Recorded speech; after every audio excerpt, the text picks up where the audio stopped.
Hello and welcome to the Agile Innovation Leaders podcast. I'm Ola Ojako. On this podcast, I speak with world-class leaders and doers about themselves and a variety of topics spanning agile, lean innovation, business, leadership, and much more, with actionable takeaways for you, the listener. It's a huge honor and privilege to have again with me as my guest on the Agile Innovation Leaders podcast, no other than Darren Wilmshurst, director at Cprime. Darren is an SPCT and a SAFE fellow. So for some context to the audience, Daz was one of the very first people I interviewed for the Agile Innovation Leaders podcast. And this was about 5 years ago or so. And I actually wanted to have a way of speaking with Daz, and I didn't know how to. So I said, hey, can I interview you for a podcast? And long story short, I ended up heading on a plane to Oman. But that's a different story. So Daz, but what have you been up to since then? Because when we recorded the first one, you were not yet a SAFE fellow. It was afterwards that you became a SAFE fellow, and lots of other things must have happened. Okay, well then the pandemic started, and I think that changed life for all of us. Most of our consultancy work stopped because it was discretionary spend. People were in retreat in terms of trying to buckle down and understand, try and reduce costs as much as possible. I think the biggest impact was then training, because obviously we couldn't do training in person. We weren't allowed by the certificating bodies to train online. So they had to give us permission to do that, which they did. And then we had to think about, well, how are we going to do this online? What conference facilities are we going to use? What collaborative tools are we going to use? And how do we deliver this experience to make it still interactive and engaging? So I think that was a major challenge for us as well. And if I'm honest, whilst we're still doing stuff online, we're starting to see stuff, some training at least moving back in person, but my preference is still in person because it's a different experience. The theatrics in me is the smell of the crowd and the smell of the grease paint and the roar of the crowd is still really important as well. So I think that's the first thing I think has changed, is that we had that period where everything was remote. I think we're back into a world now where we're more hybrid, which I enjoy the in-person stuff, but I think, we'll probably never go back to pre-pandemic where everything was in person, both consulting and training. So I think that was the major change, I think, for us as well. During that time as well, our major founder wanted to retire. So we sold RadTech to Cprime. And that all happened during the early days of the pandemic as well. We had a number of suitors, about 6 suitors. We decided on Cprime for me, 2 critical reasons. And this is quite important, I think, as well. There's, number one is that, RadTech felt like a really family firm. We had a set of values and principles. There was a DNA to RadTech. And we wanted someone that matched our DNA. I think it was so important for us.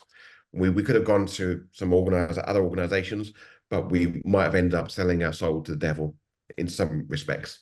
RadTech, Cprime, acquired a company in the US called Blue Agility a few years earlier, almost similar size to RadTech, very similar to what they did as well. And what was key for me was that all the people in Blue Agility were still in Cprime. In fact, 2 had left and come back. So that was a good sign to me that we were aligned in terms of values and principles. So that was number one.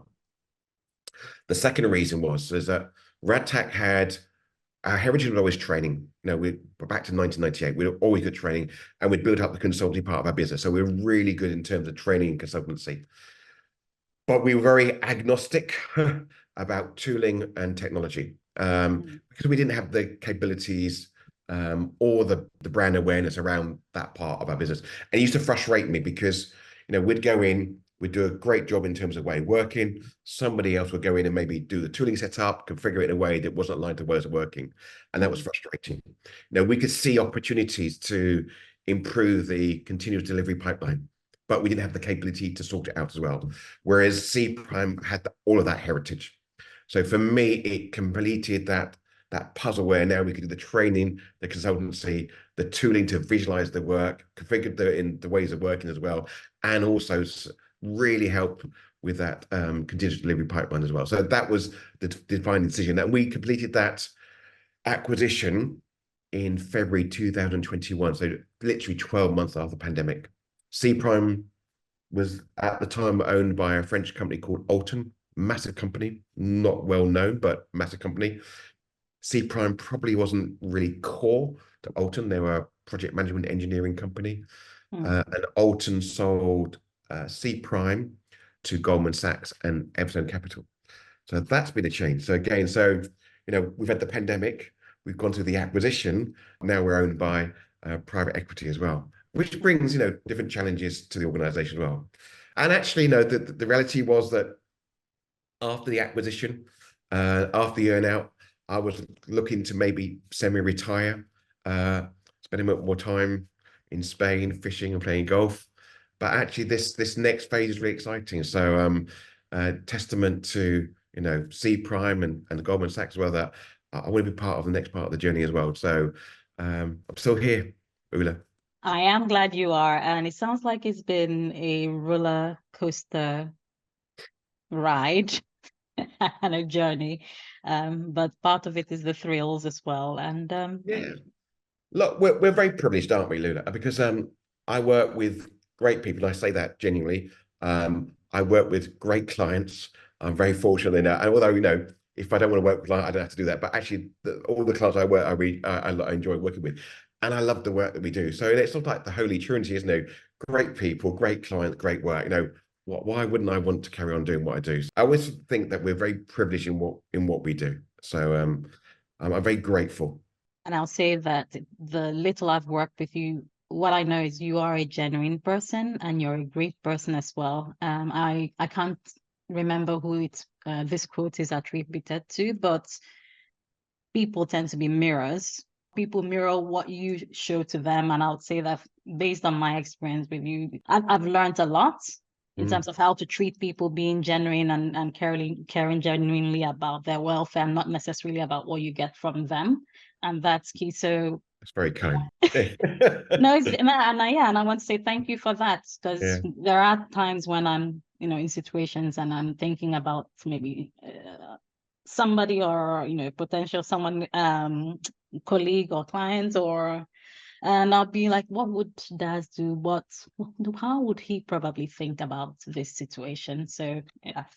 Now, part of what you do, as director involves also winning the client and the customer. So, what would you say are your go-to principles when pitching, to communicate the value you could bring before an engagement? And maybe later on we can talk about during and after the engagements. Yeah, so I'm still officer of the company, so I'm still director of Cprime, the UK entity, and also the European entity. So I also have some corporate responsibilities as well. I'm still a practicing consultant and trainer, so I still have to earn my supper every night as well, and that's the bit that I really enjoy. I'm also responsible for developing the capability of our people and the products or the value propositions that we take to market as well. So that's part of it. But you're right. I do get involved in what we'd probably call pre-sale as well, so pitching as well.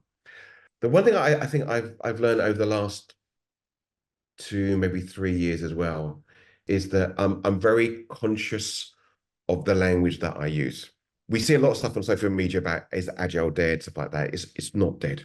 But actually, if I am talking to a client and I use the Agile word or the A word, it can create an allergic reaction.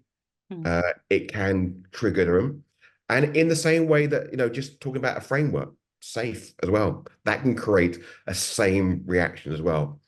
And it's not about Agile, it's not about safe, it's about actually what we're trying to do. What is the problem? What are the challenges that you're having as an organization?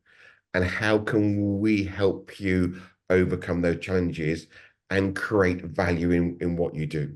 What we will do is, we will use ways of working, agile ways of working, lean ways of working, stuff like that to help them. But what I try and do is try and avoid those triggering words, because I've seen it so often where well, we've been in agile for ages, or have you? Or we tried agile, it didn't really work. Or we spent millions of pounds on agile transformation and we haven't seen the benefit. So sometimes you have to be careful in terms of the context you're going into. So for me, stop talking about frameworks, stop talking about words that might trigger, talk about their problems and their challenges and how you can help them overcome it, and the value that you bring to to their organization to help them overcome that as well. And that's really key for me as well. That suggests to me that there would be some sort of background work to at least understand who you're pitching to, understand what their experience had been in the past, to know what those trigger words are. Is that something you could share about? So look, it's an interesting question, because I interview a lot of people to want to come and join an organization, and the first thing I say to them, can you tell me what you know about Cprime? And if they haven't done the research, it's like, so you've come on here, you want a job at this organization, and you have no idea who we are and what we've done. And that just really frustrates me. So in return, if I was going on to talk to a client, then of course I'm going to talk, understand what they do. What's your core business? There's lots of information on their website. If they're publicly listed, then go and get their annual accounts, because again, that will talk very much about their last training year and some of their issues as well. Having said all of that, we're still seeing the same problems and the same challenges across all organizations, regardless of the industry they're in. Every organization, we have more demand than we have capacity. Fact, everyone has that. Yeah. We don't know how to prioritize our work. We need to reduce our costs, particularly now. And that's becoming more prevalent now, certainly in this last 6 months than previously as well. So our time to market is too slow.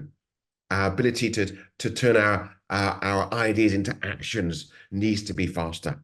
So they're the common problems we're seeing is, again, too much demand, not how to prioritize, reduce our costs, and we need to be able to be more adaptive and bring our ideas to the market or to fruition quicker as well. What would you then say is the common mistakes leaders spearheading a transformation make? It's interesting because, again, a lot of the work that we're doing now, if we think about the law of diffusion of innovation, and that's a product life cycle as well. If I take that model and apply it to organizations and their adoption, let's call it, of modern ways of working, rather than agile as well. I think we're probably in that late majority. Yeah. Those large legacy traditional organizations that maybe even tried, that agile transformation years ago, but still haven't mastered it or conquered it.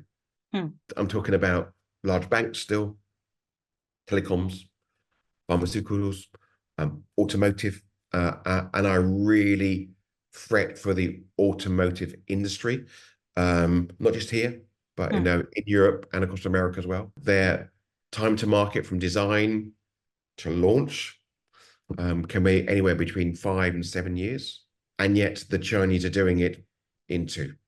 Could it be, because you've mentioned financial services, telecoms, pharmaceuticals, and the common thread is that they tend to be highly regulated? So could that be one of the reasons? I don't think it's regulation. I think they're so large organizations. The hierarchy within that organization is huge. So that's why I come back to the leadership piece as well. And actually, and what happens is the leaders are too far away. They're not connected enough to the organizational and systemic changes that they need to make in that organization to make that organization more effective. And they need to wake up and smell the coffee, because the Chinese are coming. They're coming in terms of automotive. They're coming in terms of pharma. True story. My daughter went to university a few years back. She's been with HSBC for a donkey years as a student, a youth account. And she said, well, I'm going to university. Can I upgrade my account to a university account? And the response from HSBC, yes, you can, but you need to make an appointment, and the next appointment is in 6 weeks' time. Oh, wow. And so my son, who's a bit old, he said, just get Monza or Revolt, like just go online. If they don't wake up, they'll just find that the whole generation will go, I will not wait. No, she waited 6 weeks. She did it, but a lot of them won't do that. So I think it's a real threat. And I think the organizations are so big that, just trying and get into that leadership space so that we can start to work with them to help them understand what they need to do. So back to your original question, I think there's three things. And this is hard. We need to move that leadership from a fixed mindset to a growth mindset. They will be of a generation age of mine. So no, they would have been schooled, back in the 80s and 90s in a ways of working. And they will have seen those ways of working hasn't been successful because that allowed them to progress to the senior positions that they're in now. So I understand that. But those ways of working are not appropriate for the complex, adaptive, changing organizations that we now need to be in. You need to get them to move from a fixed mindset to a growth mindset. And that's easier said than done. I was inspired. This was one of the most senior guys in the government organization. And he was having lunch with the CEO of HSBC Bank. And they're talking about change. And they agreed that there were 3 core ingredients to change organization. Number one, a transform approach to partnerships. And he said the language is really important here as well. Again, I didn't call them suppliers, I call them partners. If we call them suppliers, they will behave as suppliers. The reality that we call them partners because we don't have the capability or the capacity, but sometimes when we bring them in, third parties, we treat them as an alien organization. They wear different badges, they have different privileges, they can't do this, they can't go here, they have big companies like that. So he said, we need a transform approach to partners. We need to bring them in, they need to be part of our ecosystem, number one. Secondly, he said, an agile approach to problem solving, giving power and capability to those closest to the issue. And we talk a lot about decentralized decision making as well. You need to know those that have the information need to make the decision in a timely manner as well. But this is the one that really, really got me. Most importantly, a learning culture, including the leadership, where those with the most influence must do as much or more learning than anybody else. Now, that's unusual because normally I'm a senior person. I've got to where I am because I know a lot of information and I wouldn't be where I am. But we need to understand that information was schooled, in a different generation. So what we can't do, we can't say to them, well, okay, you need to come on one of my training events. They say, no, seriously, you're not read my badge. I'm a very important person. I have not got time to go on a 2-day training event. And we need to recognize that as well. These are senior executives and their time is precious. And trying to take 2 days in a diary is difficult. So we need to, I think, as agents of change for organizations and to bring leadership on the journey in order to move them from a fixed to a growth mindset, not to put them on a 2-day training event, but find a way of educating them in a smaller bite-sized way, almost like a series of small workshops, interactive workshops that that happen over a series of weeks, that sort of stuff as well. And we need to make sure that the content tackles their problems and their challenges.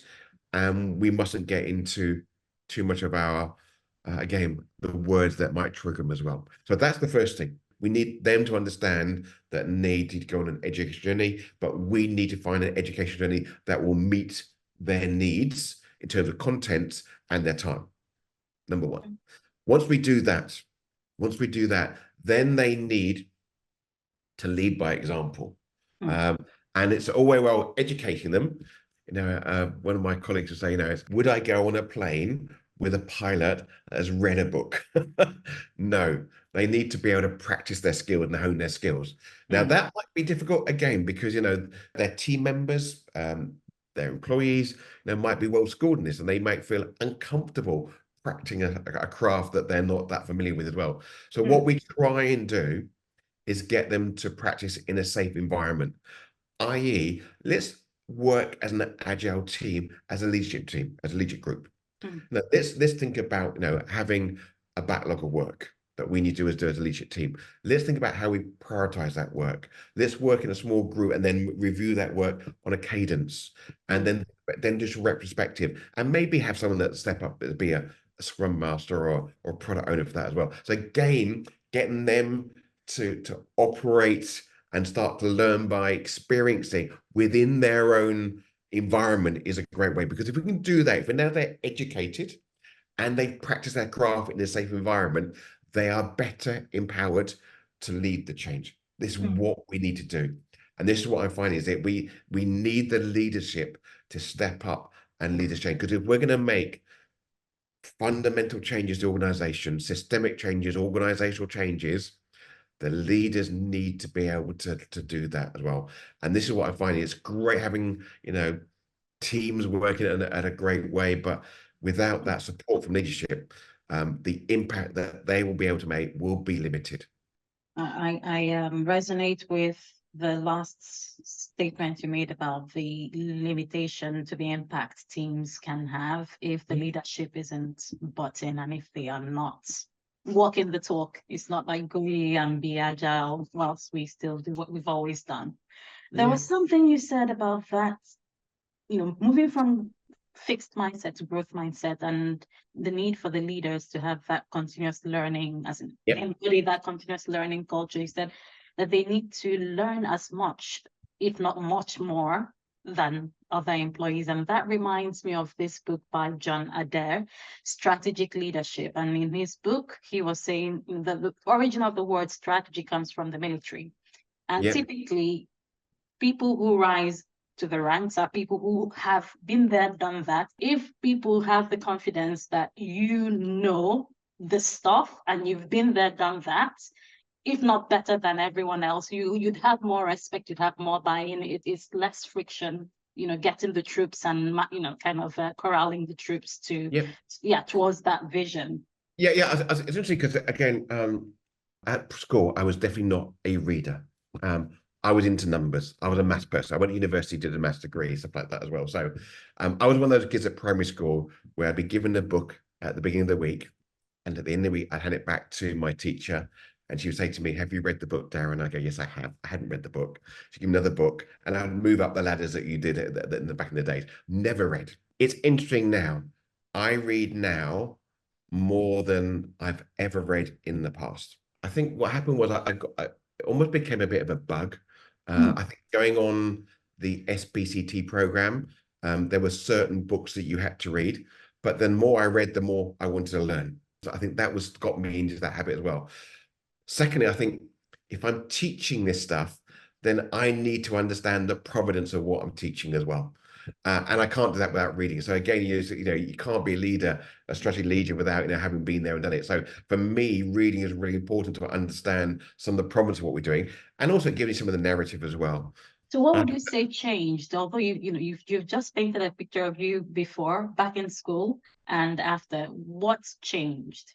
I don't know. I just started reading that. And actually it's a bit sad really, because I go on holiday and then I take business books with me. And then I'm sitting around the pool reading these books, and people say, "What are you reading?" I read this book. That's a bit sad.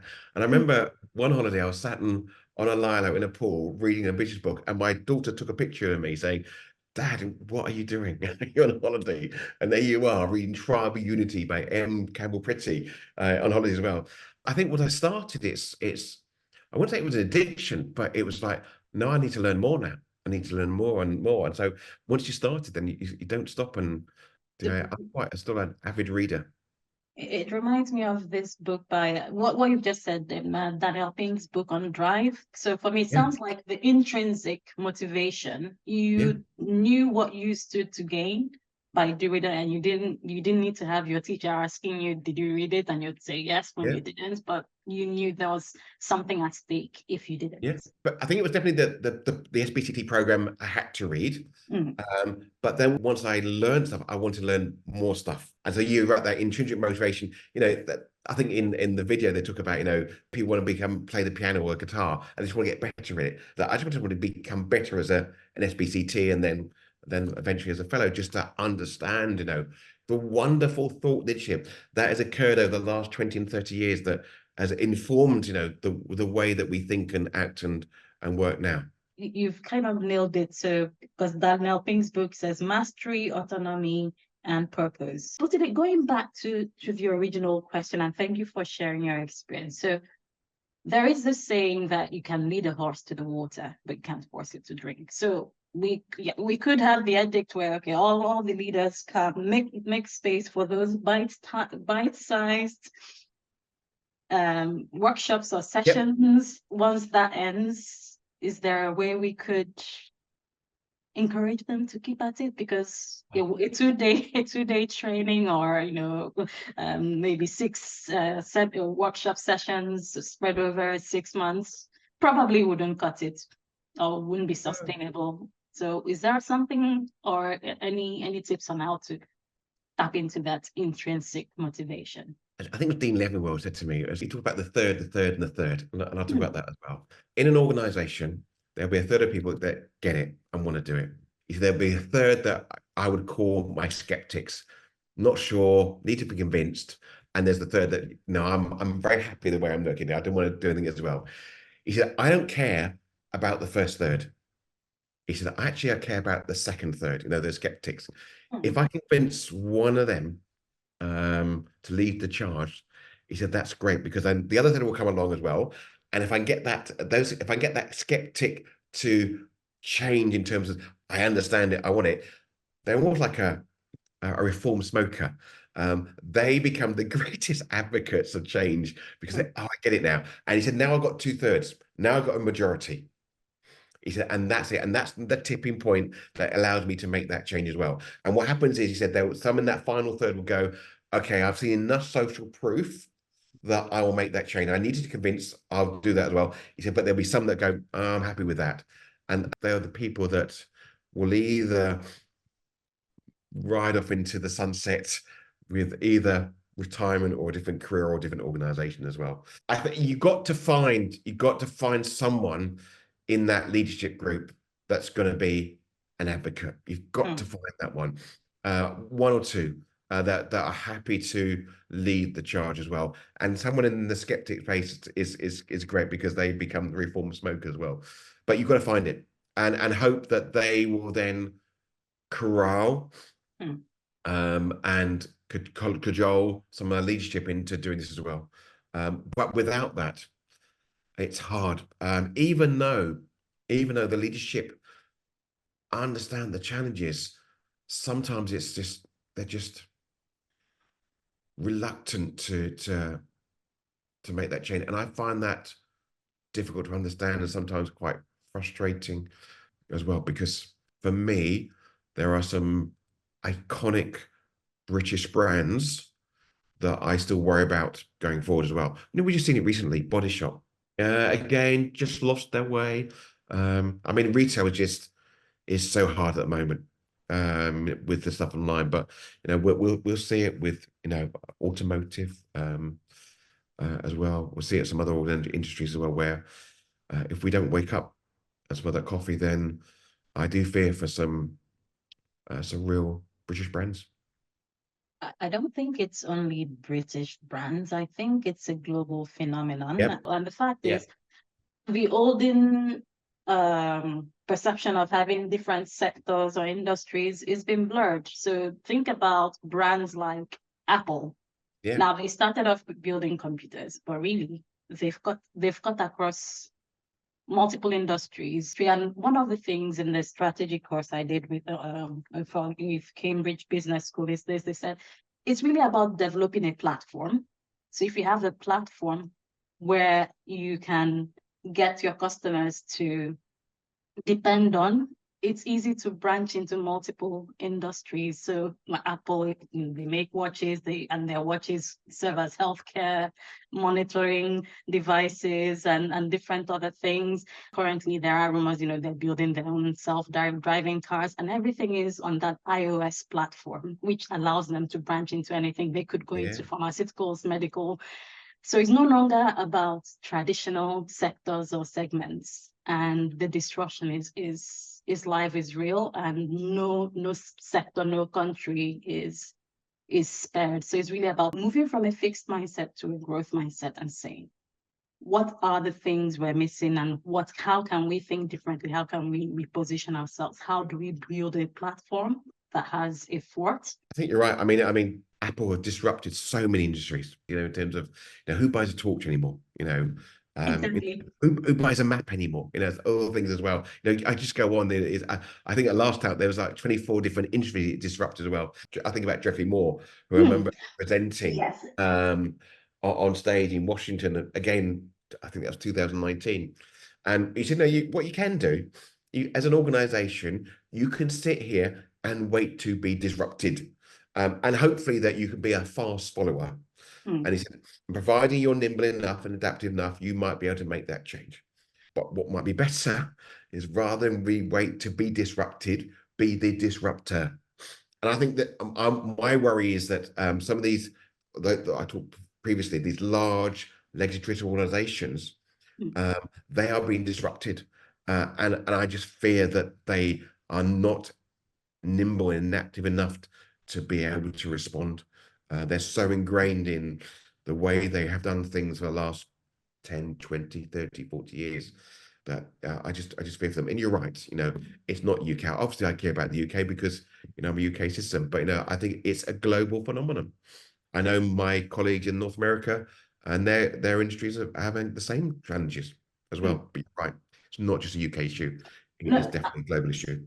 We could go on and on this, but I'd really like to just touch on your latest book, The Safe Coach's Handbook. So before we go into some of the contents, could you share what led to your co-authoring this with Linda Quick?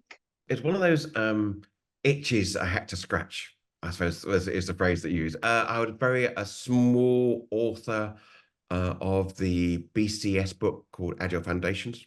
Pete Beasley was a lead author, and there was a number of smaller authors that contributed to that as well. And then I ended up reviewing 2 books. So again, a recognized review of a couple of books, Agile books as well. One around Agile Financial Management, one around Agile Governance as well. Then M. Campbell Pretty, a SAFE fellow, wrote The Art of Avoiding a Train Wreck. I reviewed and contributed to. So again, I was contributed to that as well. And actually, M's just updating that book, because that book's 5 years old as well. So I'm reviewing that as well. Having reviewed a few books, contributed book, been a part author, I suppose I wanted to write my own book. I think that was it as well. That was part of the emotion. The other part was that I've delivered a number of implementing SAFE courses since 2017. And for me, it's not just about delivering the education. For me, delivering that course is about, what are the tips and tricks? What's the stories? What's the narrative? How's the best way to do this? And all those things that I deliver in that course that goes way beyond the slide where that's behind me as well. And what I wanted to do was capture that, all of that stuff that I deliver in those courses in a book. So I got approached by some publishers, Packet, say, would you fancy being an author, writing a SAFE book? And I thought, yes, I would. Then we've got another author that's also interested in doing it as well. I'd never met Lindy before. We met Lindy again remotely, and we wrote the book. We started October 2022, and it got published June last year. Took a bit longer than we thought, but again, I learned in terms of task switching and refactoring. Trying to write a chapter during a working day when you've got meetings and stuff like that and messages coming in, couldn't do that, because then I needed that concentrated effort to write. I can't do it with interruptions. So task switching was not great for me. So I in the end, I said, right, if I'm going to do it, everything has to go off. I just have to concentrate on this as well. So writing the chapter was really straightforward. It didn't take that long in reality. What I found was, though, the cost of refactoring took a lot longer. So we talk about this as well. So, doing it right first time, rework is a lot harder. And both Lindy and I want to make the book as best we probably can. So I reviewed her chapters, she reviewed mine. Her reviews were great. Again, we have some other reviewers as well that are listed in the book as well. And all those reviews really contributed to making the book better. But having to incorporate and refactor the chapter took me longer than writing the chapter in the first place. So end up taking a bit longer than we thought as well. So yeah, two valuable lessons. Yeah, task switching is real, and refactoring takes longer than doing it right the first time as well. So with that, this realization, would you do anything differently in terms of how you approached writing the book? I don't think so. Again, we were pretty good because again, we'd write a chapter and we'd get it reviewed, and the chapters are not particularly long, so that was pretty okay as well. What we found though, even though we had a high level design of the book and the chapters and the content, as we went through there as well, we realized there was some stuff missing as well. There was no concluding chapter, there was no preface. We split the chapter into, part 1, part 2, part 3. Part 1 was all about the team stuff, part 2 is all about the art level stuff, and part 3 was about the portfolio stuff. Well, and it sounds to me like you are following, the Agile principles, breaking it in small chunks, getting the review. And to be honest, having spoken with other authors, that you started writing in October 2022, and it got published in June 2023. That was speedy, maybe not by your standards. That was fast. Yeah. Typically, it takes them like 3-5 years. And it's just them writing the book with everything else going on. I don't think I could cope with that. I think it's great that the publisher had quite a forcing function. If it drags on that long, I think you lose that motivation. And I was I was on a roll.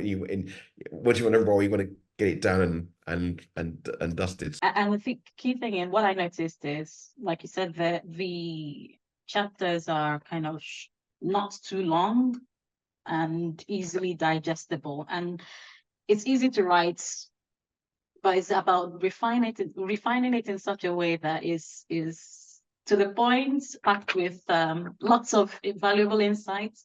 That's an art, and it does take time to refine from just having a mass of words to something that's simple. We didn't want to make it a reference guide. The framework is the reference. You go on the website, that's the reference guide. I suppose our target audience was SPCs that are newly qualified. If you're thinking about training this, here's some tips and tricks about here's training, here's some narrative, here's some stories you can use as well, here's some supports, and again, some of the things that we have made mistakes and learned from as well. So it really is trying to be a practical guide to newly minted SPCs in terms of those that might want to train or implement a scaling framework. It is definitely something I wish I had after I'd attended your training. So in the preface, you and Lindy were saying, you can't implement SAFe like a rule book. It's something you implement with your brain switched on. And I was like, yes. Can you expand on that, please? Look, I get frustrated. You see it on social media about SAFe is bureaucratic, it's a prescription, it's overly governed, stuff like that as well. And it's a framework, not a prescription. For me, it's a wonderful toolbox. And every organization we go into is different. They're not the same. They have different project, different product, different risk profiles, and budgets, stuff like different people. They create different things. So how can you have something that is an ABC guide, a recipe book? It can't be that as well. So I always say that if I'm putting a picture on a wall, I use a hammer and a nail. I won't use a chainsaw, but a chainsaw in the wrong hands can be very dangerous. So for me, it's a framework. So there are some fundamentals in there. You have to understand the context. You have to understand the appetite for change and how much disruption you want to be, because if you're in too much disruption, you could end up traumatizing the organization. We don't do that as well. And then you think about, okay, what would be the most appropriate tools that I need to bring to change the organization as well? I remember Dean saying as well, that then if you implement SAFe or the appropriate tools out of the framework as well, and you're doing the same thing a year later, you're doing it wrong, because you're not inspecting, adapting about how you can then improve on that. And the way that the framework has improved since 1.0 back in 2011 to 6.0 last year as well is through practitioners and organizations implementing SAFe, finding new ways and experimenting with new ways and things as well, and bringing that back to the party, and that being part of the the evolution of the framework as well. And that includes myself, again, as myself as a fellow, as part of it is bringing my thoughts in terms of what I've done with organizations back to the framework as well. So for me, it's a framework, not a prescription. In terms of scaling, there's some fundamentals in there. There's always some fundamentals as well, but you have to implement it with your brain switch on. And every time I've implemented it in an organization, it's always been different, with some underlying principles that support me in that ways of working. Thanks for that, Des. And there is a chapter in your book on enterprise strategy, which I think is interesting. And I have a question for you. Which one would come first? Enterprise strategy or the adoption of skilled, safe? Which one comes first and why? So look, you've got to have a strategy. One of the things we say as SBCs, and even probably SBCTs to some extent, we're not strategy experts. So this framework is not there to talk about, how you create strategy. There is some guidance on what we'd expect to see in a strategy. But as we go into organization, we expect there to be some sort of strategy in place. If not, then we'd highly recommend that a strategy is created.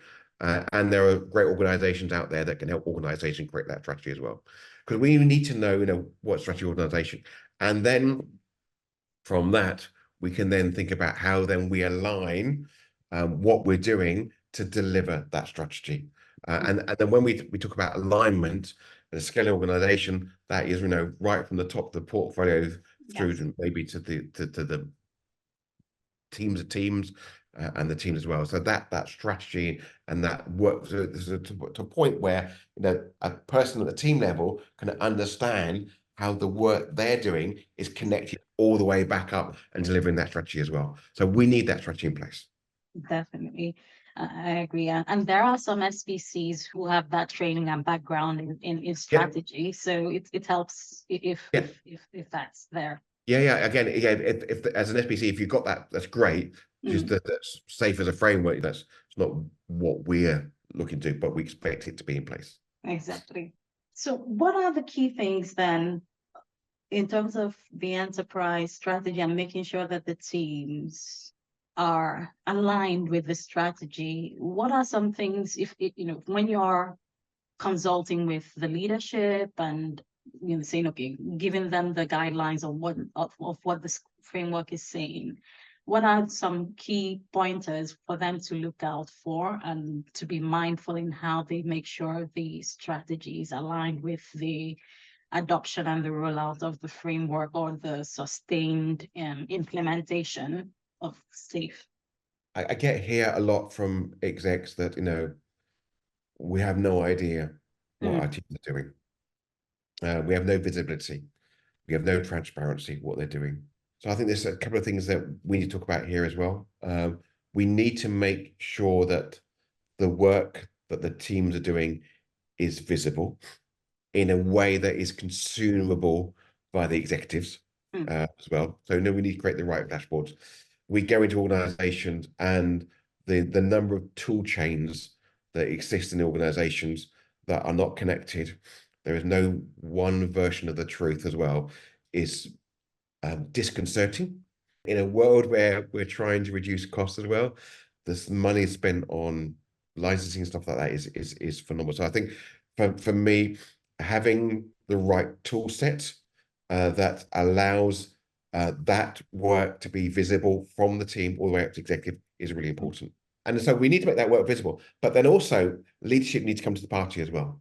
And I think it's this two-way thing. So we can make the visible, but part of it is that when we start doing our reviews of the work that we're doing, either at a team level or at a team of team levels or at a large solution level as well, we need to be able to make sure that the leadership are involved in those reviews, and also in terms of prioritizing and directing the direction of travel for the next cadence of work as well. I think that's important. Well said, Daz. I couldn't say it any better than you. You're the expert here. Dare I say that it's also important that the leadership would make the strategy visible to the organization and in a way that can be consumed at the appropriate layers. Yep. So like saying, okay, this for this time frame, this is what we are trying to achieve, and that would help. So it's kind of almost like a virtuous cycle and complementary. You know, they are making their priorities visible and well in advance, whilst the team also, you know, work to make their work visible. Yeah, no, you're right. Bi-directional, isn't it? And we see it so often where, you know, a firm will go and create a strategy and then it's locked away in a drawer, no one ever sees it. That strategy is a direction of travel. So then we think about, okay, what do we need to do to deliver that strategy? But you've got to make that visible, and you need then the support of the leaders, next leaders down, and those to almost decompose that work into smaller chunks that can be delivered, that then deliver that strategy as well. But you're right, we need to make sure that strategy is communicated again in a way that inspires the people in the organization. That's important as well, because you want to be, again, once you're inspired by the organization and the work that you're doing, and you understand the work that you're doing is connected to that strategy. I mean, how motivating is that? Wow, thanks for that, Daz. So in addition to your fantastic book, Safe Coaches Handbook, which I would highly recommend to RTEs, coaches, business owners, what other books have you found yourself recently recommending to people? So the one that I'm really quite passionate about at the moment, we talked at the beginning about, you know, that Agile and safe can be, you know, create allergic reactions, become trigger words as well. And increasingly, I'm working in organizations, and Agile is a small part of what we do. Agile ways of working, yeah, it's important, but it's a small part. We need to think about, you know, if we're working with automotive, you know, lean manufacturing, something I call cyber physical DevOps as well. You know, we have cyber physical machines building cyber physical products as well. Mm-hmm. How do we automate more of that as well? And then the whole thing around, you know, systems thinking and that other stuff as well. So two of my colleagues from the Safe World, Suzette Johnson and Robin Yenin, have written a book called Industrial DevOps. And that for me is gold dust. It's about industrial DevOps. So it's how do we take all our learning from lean manufacturing, agile ways of working, cyber physical DevOps, and bring it together to help organizations, those big organizations, be more effective. So if I was to recommend one book at the moment, how do we build better, complex industrial systems faster, then industrial DevOps from Dr. Suzette Johnson and Robin Yenin, for me, is the book. Thank you for that. Any other book? There's a lot of people talking about OKRs, objective and key results. And I'll be seeing people saying, I'm an OKR consultant. I think, okay, well, okay, it's great, but no, it's almost like they're saying it's OKR. If we go in and implement OKRs, it is the panacea, it will solve all your ills. Look, it's another tool in the toolbox as well. I read last year was Radical Focus. Okay. Really good. Talks about, yes, it's great creating OKRs, but there's so much more to that than just creating the OKRs. People think if I create the OKRs, then the world will change. No, it doesn't. Oh, wow.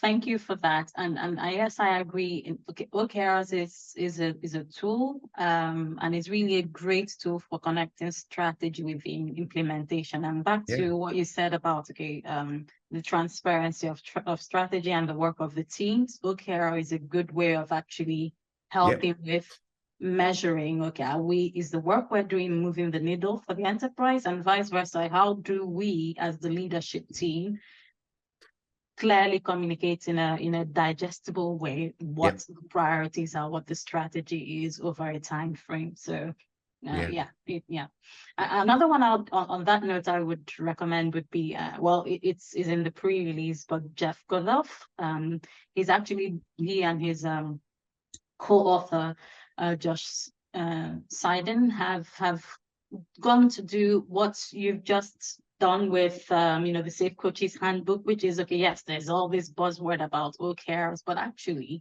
what does it mean in practical Yeah.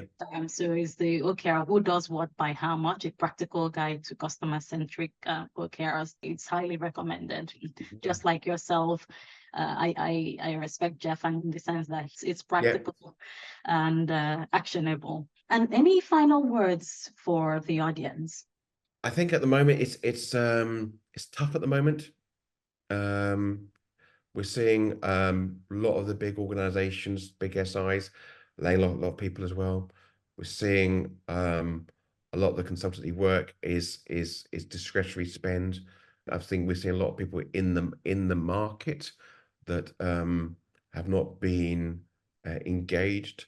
But what I would say is that all these things are cyclical. We've seen it before, where certainly with the pandemic, almost for 6 months, things stopped. But then thing came back with a vengeance as well. If we focus on trying to solve the organizational challenges, if we focus on making sure that we are helping them solve those challenges and we can demonstrate the value of what we're doing, then we'll be in a good place. Thank you for those wise words, Daz. Where can the audience find you if they want to get in touch with you? Darren Wilmshurst on LinkedIn is the easiest way to find it. Always reach out to me on there as well. So message me on LinkedIn as well. Normally what I do is I ask people to convert to email, because that email is, I'm a bit old fashioned. That email is my inbox and my to-do list as well. So but yeah, Darren Wilmshurst on LinkedIn. I think I've got a profile picture up there. So if you see this picture here, hopefully my profile picture looks something like this, what you're seeing here as well. And if you're listening to the audio version only, the picture on the podcast art cover for this episode, that's the Daz you should be looking for. Well, thank you so much, Daz, for your time. It's always a great honor, and I always learn a lot whenever I speak with you. So thank you for making the time for today's conversation. That's all we have for now. Thanks for listening. If you like this show, do subscribe at www.agileinnovationleaders.com. That's agileinnovationleaders.com, or your favorite podcast provider. Also share with friends and do leave a review on iTunes. This would help others find this show. I'd also love to hear from you, so please drop me an email at ola@agileinnovationleaders.com. Take care and God bless.